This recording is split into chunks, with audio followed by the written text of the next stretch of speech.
The 5 songwriting types. In my career of writing over 1,100 songs, most of which were co-written, I've discovered what I believe are the 5 types of songwriters. Think of them kind of like a personality type. No one of these is good or bad. Both have pros and cons, and it all depends on the room and the combination, whether they're going to work or not. There is a magic chemistry that has to click to glue these together in any co-write. You might see these types and identify strongly with one, or maybe you feel like you have a little bit of each. It really depends on the day. But 99% of the time, people are going to, at their core, be more of one than any of the others. And if you stick around to the end, I'll tell you which one I am at the end. Okay, so let's start with number 1. Number 1, the driver. The driver. This is the alpha type in the room. They are the ones who, on their healthy days, are seen as a solid force, guiding and steering the whole songwriting process, and ultimately being the deciding factor as to whether or not an idea makes it on the song. On their unhealthy days, they could be seen as a bulldozer, trying to strong-arm their ideas over everyone else's in the room.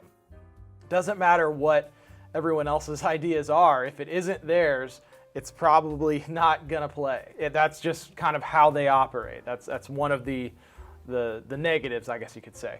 In my opinion, it is best in a co-write scenario if there's a producer, an artist, and a top liner. That's kind of the magic three-way. If the artist is the driver, that's the perfect scenario.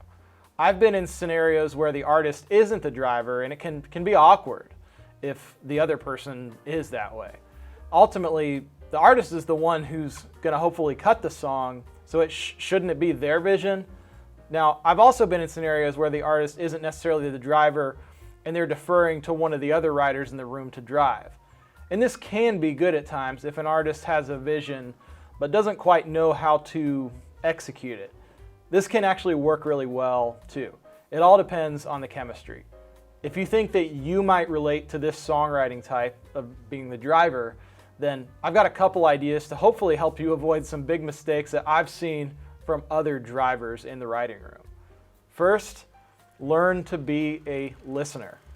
Where drivers go wrong is they essentially sit in a room with other writers and they write 100% of the song, not listening to what anyone else has to say. I've seen this happen so many times, and it is painful to watch. And secondly, learn to be self-aware and to be aware of those around you. Do they need you to be the alpha that day, or do they need you to just kind of be there as a strong guiding guardrail for the session? As a collaborator, you will win in scenarios where there isn't another driver in the room, where there isn't another alpha. You'll know it when you bump up against this. There cannot be 2 alphas in the same room vying for power.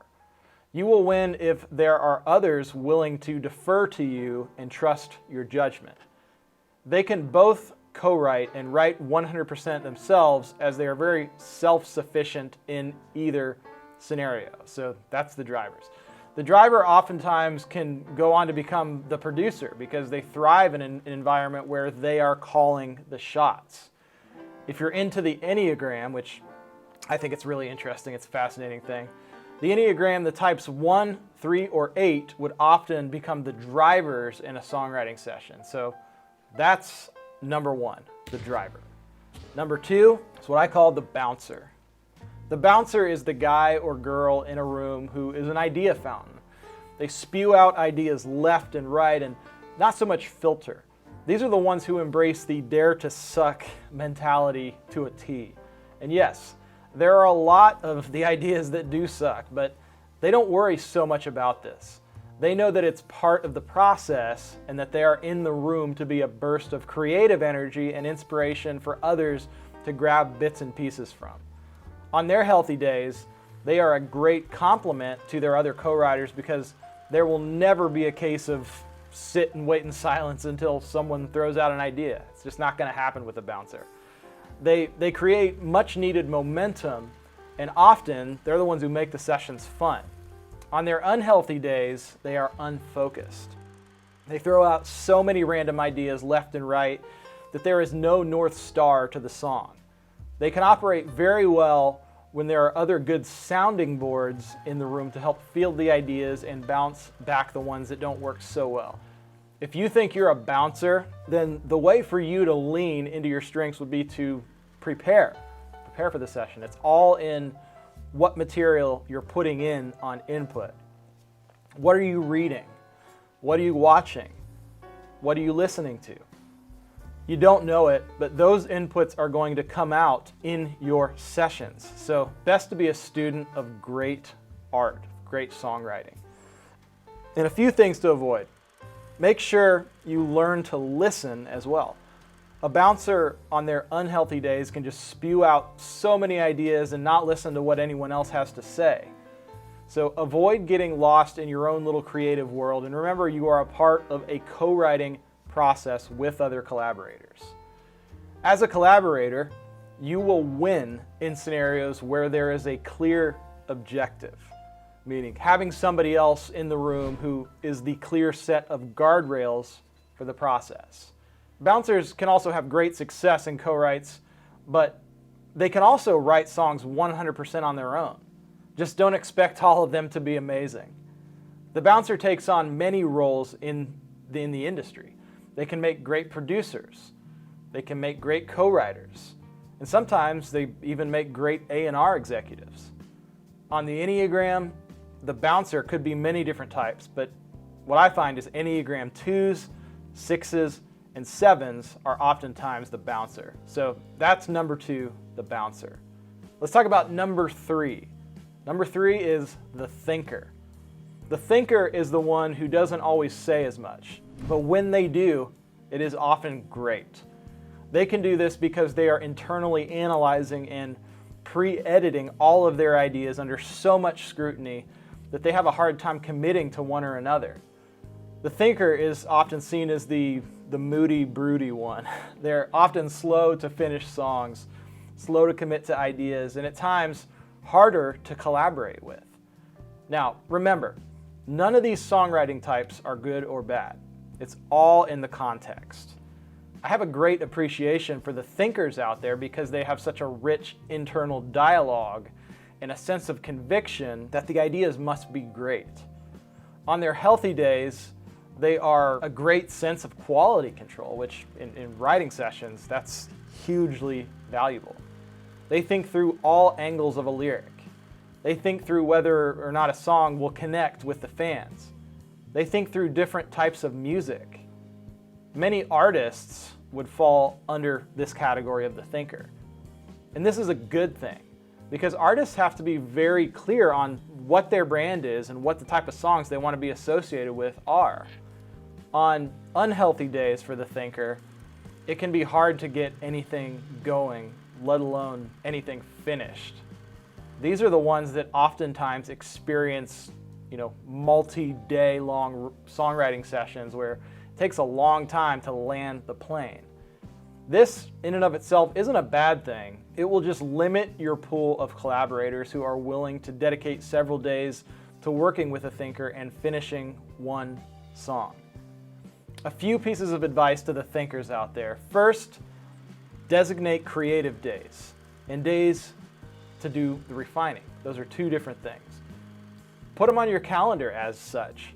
Know that on the creative days that you can be free to let loose a little bit and just chase the inspiration in the room. Not thinking so much about if every idea is 100% great or not. Just move fast and break things, to quote Mark Zuckerberg.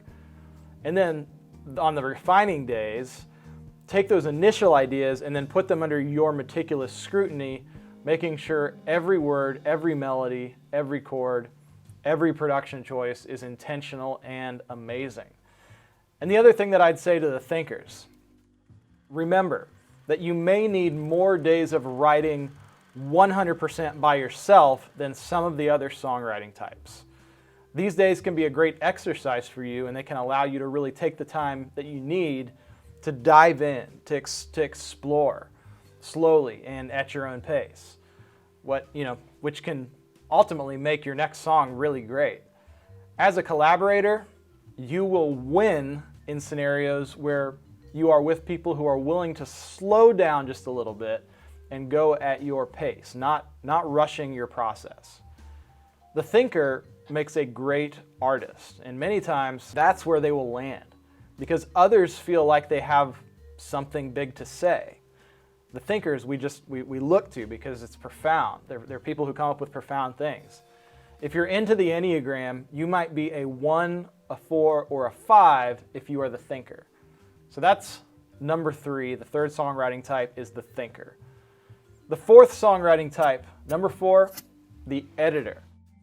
I call them the scientists, the analysts, the tweakers, the experimenters. They are the ones who are very interested in trying all different angles to see which combinations generate the best possible result for the song. They aren't always going to be the ones generating the ideas, but they're great at taking other ideas in their infancy and identifying the gold and making them great by making any necessary changes. The editor is an extremely valuable part of the songwriting process in the sense of quality control. Much like Mark Randolph, who's the co-founder of Netflix, the editor believes that there is no such thing as good ideas, that there are only bad ideas at the start, and it's in the editing and the refining process that ideas go from bad to good to great. On their healthy days, the editors are a huge asset to the co-writing room. They listen well, they take the bits and pieces that they believe in, and they figure out ways to make them better. They add immense value by elevating the quality of the song in the crafting process.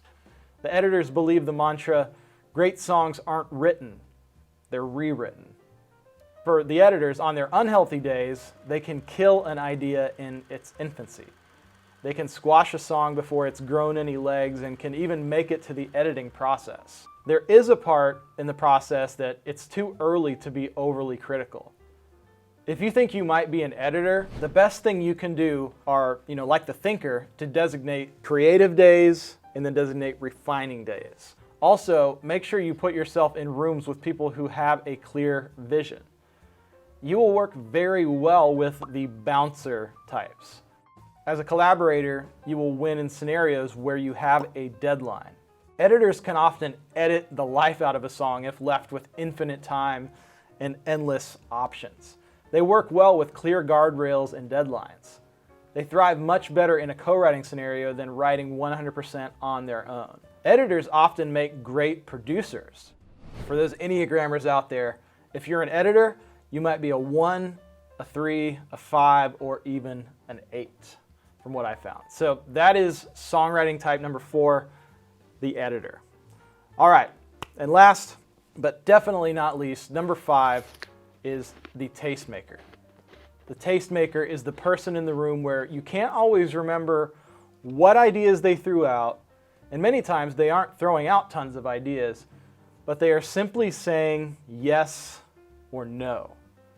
The tastemakers are great guardrails and filters for everyone else's ideas. The tastemaker has an uncanny ability for knowing if something is intrinsically great and relevant, while the other types may feel like they're just guessing sometimes. Somehow, the tastemakers just know, and others trust their taste. They're the writer that brings the cool or the vibe to a room.